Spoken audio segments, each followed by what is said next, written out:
Hi, I'm Starre, and welcome to the Starre podcast. With over 20 years of experience, I've had the privilege of working with thousands worldwide and sharing my expertise across various media platforms. This podcast is your go-to resource for mastering manifestation and unlocking your ultimate magnetism. Hit subscribe so you never miss an episode, and let's dive in.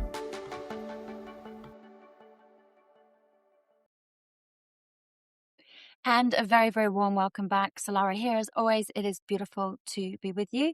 I have to say the temperature in the UK is currently like 32 degrees. So if you're watching this on video and you see me melting, or at least my hair blowing in the wind, it's because I've got a fan next to me. I hope it's not going to interfere too much with the audio. I'm so glad that you're here. And this week is actually one of my favorite types of episodes because we are going to be diving into a listener's questions. Now, I know that some of you really enjoy listening to these because if you've been listening to my podcast for a little while, you know that even though these questions come from one person, they quite often represent what hundreds, if not thousands of us are quietly wrestling with behind the scenes. I certainly know that I can relate to this. So today's question comes from the very lovely Amanda, who's 50 and she lives in Hounslow. Thank you so much, Amanda, for taking the time to write in. Amanda mentions that she has noticed something that many people experience as they move further into their healing journey. And I guess it's a case of at one point we didn't know that we didn't know. And now we're moving into now that I know that I didn't know. So in other words, we're becoming aware of something and now it's starting to feel a little bit more uncomfortable because it's ready to be resolved. She says that she has spent so much of her life looking after other people. And quite often she's at the back of the pile. She mentioned she's been supportive, she's been reliable, she's probably been the only one that everybody could actually count on. And she mentions that lately she's been finding herself feeling increasingly resentful towards her husband, towards her in-laws, towards some of her friendships. And these are all people that she deeply loves. And she says, while there's a part of her that knows that something fundamentally absolutely needs to change, another part of her feels guilty for even thinking that way. So there's kind of like this push-pull energy operating inside of her. Now, if that sounds familiar, then this episode is definitely for you. If you know somebody that could benefit from this, then please hit the share button and send this episode to them. So let's jump into Amanda's first question. So Amanda asks, why do I keep finding myself feeling resentful towards so many people in my life when all I'm trying to do is be a good person? And Amanda, I think this is one of the biggest misunderstandings around resentment. And that is like people think resentment means that somebody else is doing something wrong. I certainly know from my viewpoint, I've wrestled with resentment much of my life, and I always saw that as somebody else doing something to me. And yeah, absolutely, sometimes that really is true. But also very often resentment is simply feedback. It's a form of information. And when we pay attention to that, it can actually reveal something really helpful. Resentment, in my experience, is one of the earliest signs that we have drifted away from ourselves. You've probably heard me say before, resentment is often a boundary that hasn't been communicated. So whenever there is anger, whenever there is resentment, my first go-to is what boundary has been violated. And the challenge is that many of us, we don't even know that we have a boundary until somebody walks through it. And I often use a metaphor that I heard from another coach friend of mine. It's a bit like an invisible electric fence. So imagine that there's a fence around but this fence, nobody can see it, not even you. And then one day somebody walks through it. And of course, zap, they get electrocuted.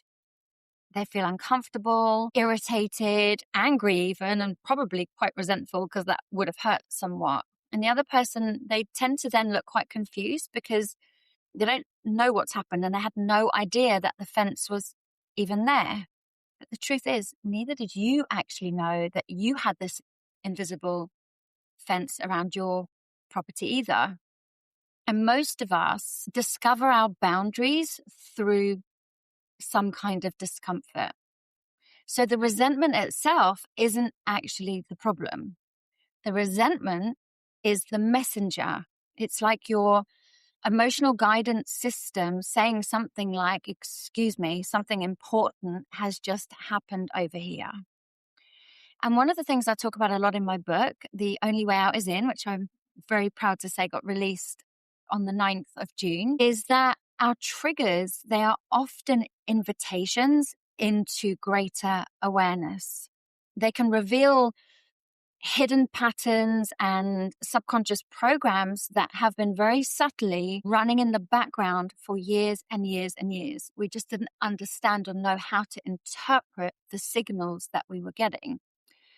So instead of asking, like, why is that person doing this to me? Like, why are they making me feel that way?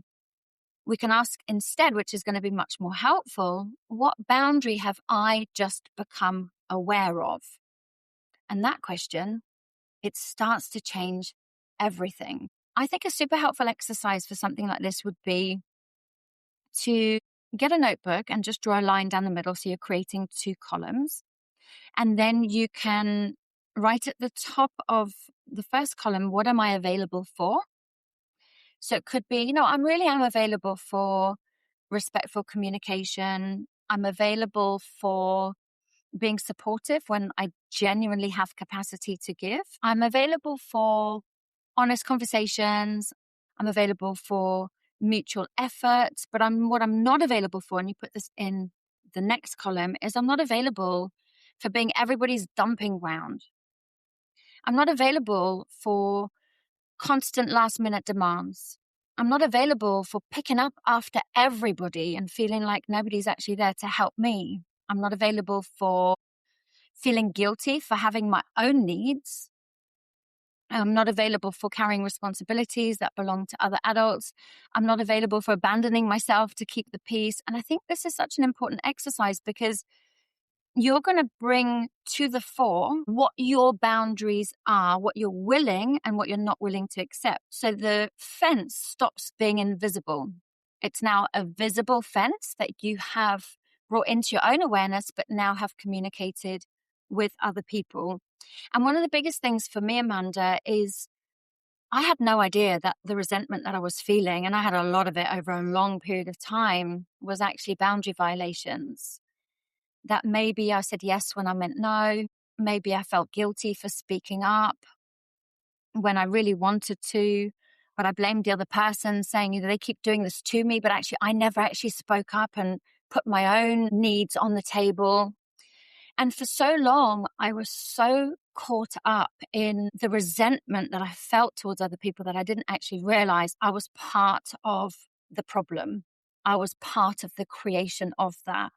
So when I started to understand that this resentment was more about me understanding myself and boundary violations, I was able to not blame the other person like, you overstep my boundary. It was like, this is what I'm available for. This isn't what I'm available for. And I'm just communicating that with you now so that going forward, we both know where we're at. And learning how to communicate things effectively, it's been one of the greatest gifts that I could give to myself because I felt so disempowered thinking that everybody else was taking from me or doing this to me type thing. It's actually quite a disempowering place to be in. But when we start to look at these boundary violations as a part that we are playing in it, it gives us our power back, which is so important.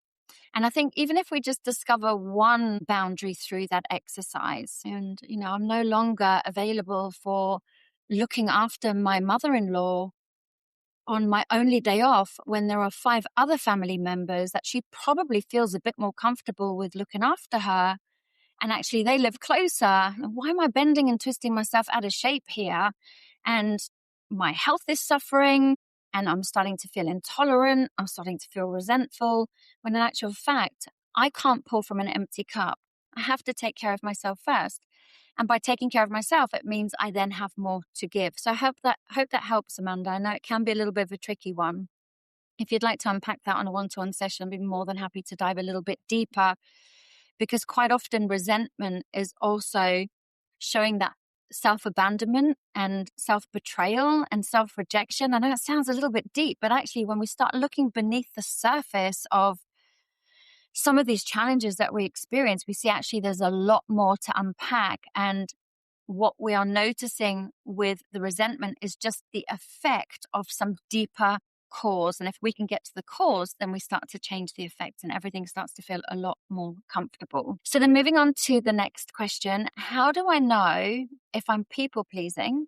And what's the difference between being kind and abandoning myself? This is such an important question. Thank you again for asking that. People pleasing, it's an interesting one because it often disguises itself as kindness, but underneath it, there's actually very different, subtle energies that are going on. So kindness says, I can see you're suffering or you need something and I want to help you. And people pleasing says, I need you to be okay with me. And therefore, I'm going to help you so you don't think less of me. Or people pleasing might be coming from a wound of needing to feel valued, needing to feel needed, needing to feel important. So actually the act of people pleasing more often than not is coming from a place of self-seeking because we are actually getting something from that, yet we're resenting the person in the process. So it usually comes from some kind of fear of not being good enough, not belonging, not being important, people thinking badly of us. So we people please in order to save ourselves from these perceived threats. And like I say, like fear of rejection, it's a massive one. And also fear of conflict, like just being too scared to say no, fear of disappointing someone. Of course, if we think about it, none of us really want to disappoint other people. We don't want to upset other people. But it becomes massively out of balance when we are doing things to keep the peace to the detriment of our own mental health, physical health, and our well-being. So there is something that does need to be unpacked there. If, like me, you are a recovering people pleaser, which I had no idea that a lot of my people pleasing was coming from a place of fear and some kind of need. So I was gaining in some way as well. And many of us have actually learned this in the early stages of our life. And we've learned that we've got to be agreeable. We've got to overfunction in order to emotionally be safe, in order to emotionally be accepted. So we start to become experts at reading the room. We start to become experts at managing other people's emotions, at fixing problems. And sometimes we fix problems before there even are a problem. And sometimes that creates a self-fulfilling prophecy because then we perceive a problem and we preemptive strike on it. So we try and fix it before it happens. And more often than not, we end up creating the very thing that we're also trying to avoid. And, quite often as well is we try and stop the conflict. So we try and smooth things over. We try and keep ourselves and everybody else comfortable in the process. And the problem is that whilst everybody else is being included in our thinking of their feelings, we often are leaving ourselves out. And that's where it becomes problematic because that's where we're sending a message that other people are more important to me, my needs don't matter. And that's when we start to have conversations around self-abandonment and self-rejection and self-betrayal. And many of us don't even realize that we are betraying ourselves left, right, and center in a desperate bid to feel connected, to feel like we matter, to feel like we're needed, to feel like we're important. And I could go on and on. So it's really interesting how a lot of people pleasing is actually driven by a selfish desire to get our needs met. It's not to say that we're not nice people and we don't like doing things and being kind, of course. I'm not saying that at all. But quite often a people-pleasing energy that ends in resentment means that there's a seed energy of fear in there somewhere in order for it to then manifest in that tense kind of lower vibrational emotion. And eventually, if we keep this up long enough, our body starts to protest. We start to notice little red flags. So our nervous system starts kind of like waving these little red flags along the way. And we get these early warning signs of boundary violation, self-abandonment, self-betrayal. And the warning signs are when we start to feel resentful after saying yes to something. Another warning sign is then rehearsing conversations repeatedly in your head. I mean, how many of us do that? We have these imaginary conversations and these imaginary arguments over and over in our head. Another warning sign is feeling responsible for everybody else's happiness, like having to manage the environment. It could also be just feeling constant fatigue, exhaustion, feeling impatient, intolerant, snappy, even anxious before seeing certain people. And of course, guilt is obviously a big one too. Many of us will feel guilty if we don't give. We feel guilty if we give to ourselves because somehow, somewhere, we've got the message that we are selfish. But actually, we can't pour from an empty cup. So if I am wrung out like a sponge, if I'm moody, if I'm snappy, and if I'm intolerant, I'm still giving. I'm actually giving the worst part of my whole being to a person and to a situation. They're not getting the best of me. It just makes the whole experience awful for everybody. Whereas if I have boundaries in place with myself where I look after myself, I look after my energy, I look after my mental, physical, emotional health. When I then go into a situation, a person is then going to get the best of me. The fun-loving, the carefree, the tolerant, the patient, whatever that might be. I'm a completely different energy that I show up into a situation. So I then become a gift in a situation. So there's so many different red flags, including fantasizing about, I don't know, going and living in a log cabin and just disappearing from everyone and everything for a while. And of course, one of the most common ones is actually saying, oh, yeah, that's no problem. It's fine. Or, yeah, I'm fine. Yeah, I'm fine. Now, it's interesting because when somebody says I'm fine, I've heard stands for feelings inside not expressed. So when anybody says, oh, it's fine or I'm fine, there's something underneath that. So whenever anybody says to me, Salarah, yeah, I'm fine, I'm like, okay, come on, give it to me. What's really going on here? Feelings inside not expressed. I want to know the truth of what's really going on here. So these warning signs are really, really helpful because they can actually help us to stay alert to when we are allowing our boundaries to be violated. So instead of blaming the other person for violating them, we haven't told them that the fence is there, and we haven't then put certain strategies in place to help us maintain that boundary. So these are signs that your nervous system is actually asking for help. It's alerting you. It's like this warning system. It's asking to be included in this thoughtful relationship of care and consideration. And sometimes we need to be more caring about ourselves and more considerate to ourselves in order to then give to someone else. And one of the biggest shifts that I see in clients is when they stop asking, how do I keep everybody else comfortable? And start asking, what would including myself look like here? And, let's face it, if you have been people pleasing for many years, this is going to be weird. And it's even going to be quite scary, especially when you communicate your first boundary and you may be a bit clunky and it might not come out the wrong way and the right way rather. And somebody might get funny with you. I've certainly had that where I've put boundaries in place and I've communicated it as elegantly and as kindly as I can. But because I'm changing, the other person isn't used to that. There has been a bit of conflict and I've had to become comfortable with that conflict, knowing that my needs are important and that I really matter and I have to have my own back because nobody else is going to. And that's not being negative and that's not blaming anybody else, but actually I am the keeper of my health and my well-being. And it's important that I take care of me and I speak up for me when I need to.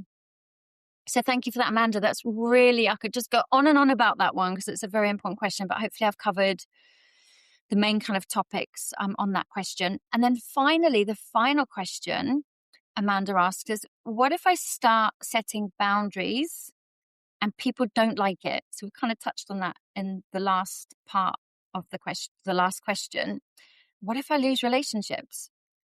And Amanda, this is often the question underneath all the other questions. And this is what drives us to keep the boundaryless connections in the first place, is that fear of losing a relationship, or that fear of somebody not liking us. And most people aren't actually afraid of the boundaries themselves. They're afraid of the consequences of the boundaries, because many of us have actually learned early that connection always depends on compliance in some way or another. We learned that if I keep everybody happy, then I'll be accepted and I'll be safe and I'll be loved. So the idea of saying, well, actually that doesn't work for me, that can actually feel really terrifying, especially if it's not in your nature or you haven't used those words before. Because what if they do get upset? And what if they do judge me?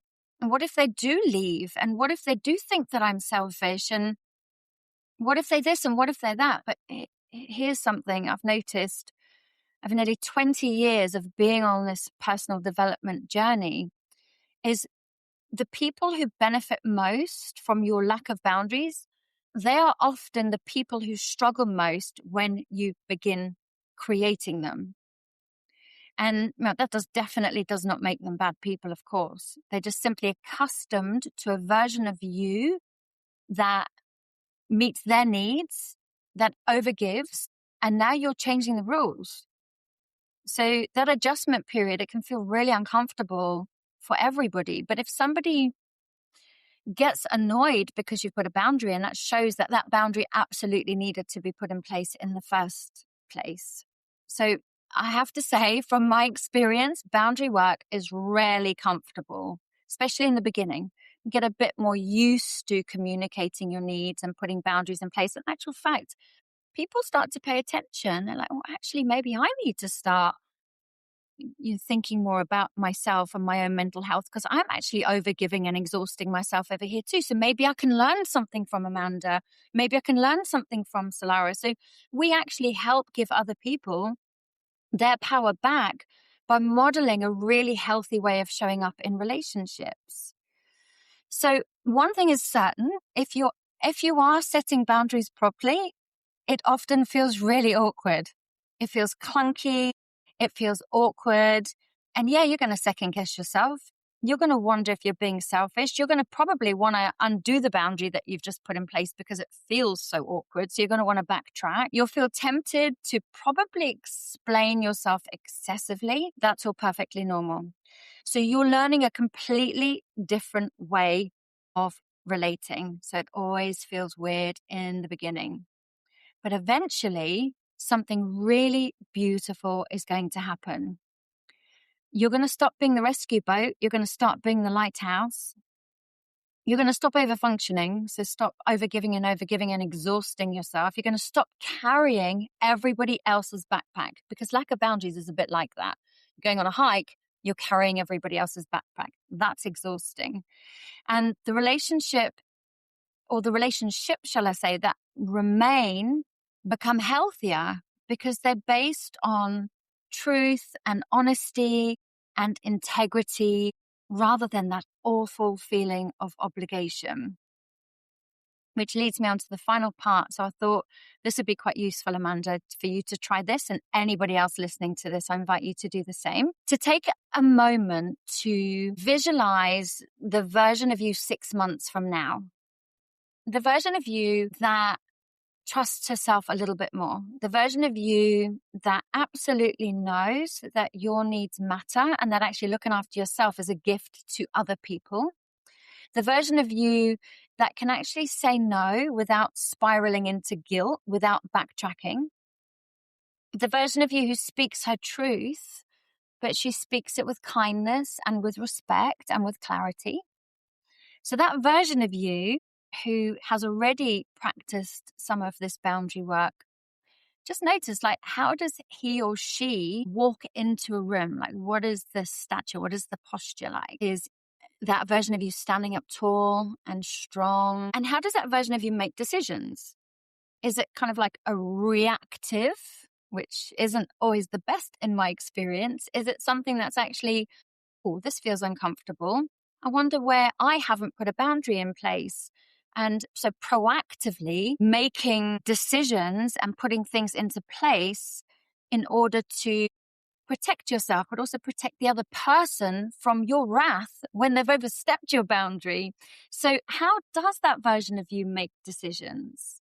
How does that version of you read these red flags that warn you about these electric fence violations, these boundary violations? And if you think about it, like, what does that version of you no longer apologize for? So I no longer apologize when I need to put a boundary in place. If I'm not a great fan of sarcasm, and I'm not a great fan of these kind of jibes and, the so-called kind of banter of, "Oh, look at you, like, what's wrong with you, mate?" And I'm not into that because I believe words are very powerful. Words are almost like spells. They cast some kind of magic. The spoken word's really powerful. And if somebody speaks to me in a way that hurts my feelings, before I would never have said anything. Now I'm just like, actually, I feel quite hurt by the words that you used then. And going forward, this is how I would prefer for our friendship to be when we are in communication with one another. And I can give loads of different examples, but I've had to do that quite a lot because before I just smile and laugh, but something would always hurt. But I'm learning to stick up for myself. I'm learning that certain things hurt and certain things, kind of leave me niggling. It comes between the friendship because I then have this resentment that builds up, and I don't want anything coming between my friendship when it's just so much easier to communicate my truth. And most of the time that lands really well, and true friendships, they come together. So what does your version no longer apologize for? Your future version of you? And what conversations are you willing to have? Even if it feels awkward to start with, what are you willing to begin learning to have?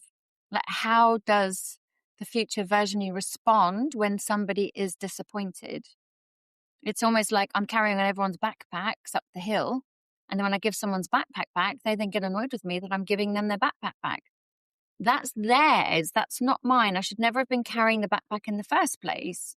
So when I give it back, if they're disappointed, I'm going to have to just be comfortable with that. I think it's also looking at what relationships in my life have improved as a result of me working with my own resentments and boundary violations and seeing them for what they are rather than blaming more. Like, what relationships have actually improved? You'll find there's a lot more respect in the right relationships, and relationships feel a lot more connected with healthy boundaries as well. Because the other person knows where they're at with you. There's no guessing. There's no volatility of stepping into a fence they didn't know was there, you didn't know was there. It just creates a really healthy environment. And this is the final question I'd like you to ask. How much more energy do you have? This is the most important question because many of us feel so depleted. How much more energy do you have now that you're not carrying everybody else's backpack? I think that then leads on to another good question, which is, how does that version of you think about themselves? Like, do they have more respect for themselves? Do they love themselves more? And I don't mean that in that kind of, just say a kind of egoic love. No, it's like loving and caring for yourself, that you have your own back and that you are there to look after yourself and support yourself. When you have an idea of what that future version of you looks like, sounds like, walks like, talks like, your subconscious mind is absolutely going to respond to the direction that you are giving it.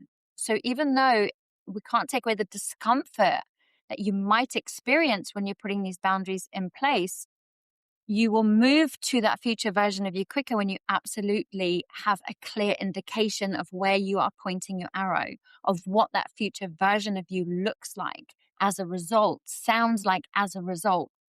So it's very important to know where we are going. We want to know, instead of focusing on where we're coming from and staying in the space of resentment, we're going to know, where am I going? What is my outcome? What is my direction beyond all of this? Because the clearer you become about who you are becoming, the easier it then becomes to recognize the choices that version of you would make today. How would that version of me who has already overcome all of this, what choices is she making? How does she or he communicate? You don't need to become that version of you overnight. You just start acting in alignment with that version of you, one small decision at a time. Perhaps Amanda's relationships, perhaps they're not falling apart. Perhaps they're simply revealing where she's been leaving herself out of the equation, where she's been abandoning herself. So let me know how that lands with you, Amanda. Just feel free to reach out. Send me an email or drop me a WhatsApp, because I'd be really interested to know how this lands with you if you've got any further questions. And, maybe the real work isn't learning how to love everybody else better and be comfortable with your own discomfort. Maybe it's learning how to include yourself in the love that you've been giving away so freely to everybody else. So thanks again, Amanda, for your question. And if today's episode has resonated with you, I would highly recommend grabbing a copy of my book, The Only Way Out Is In. I've had some great feedback. I'm so pleased that this is landing. And I have a few of my own life stories that I share in there.